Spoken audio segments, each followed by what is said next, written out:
London has been hurt during the night.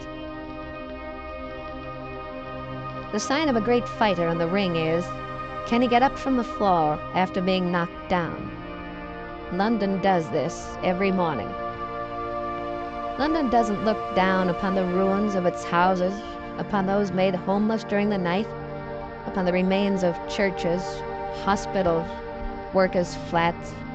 London looks upwards toward the dawn and faces the new day with calmness and confidence. The People's Army go to work as they did in that other comfortable world, which came to an end when the invader began to attack the last strongholds of freedom. Not all the services run as they did yesterday, but London manages to get to work on time, one way or another. In the center of the city, the shops are open as usual. In fact, many of them are more open than usual.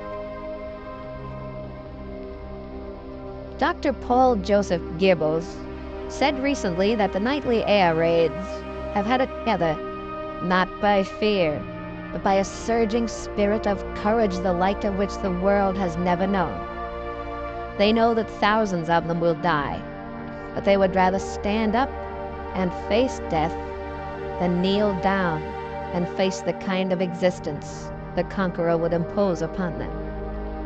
And they know, too, and are comforted by the thought that England is not taking its beating lying down. They are guarding the frontiers of freedom.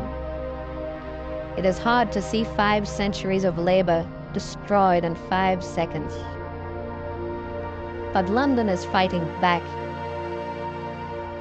I am a neutral reporter. I have watched the people of London live and die ever since death in its most ghastly garb began to come here as a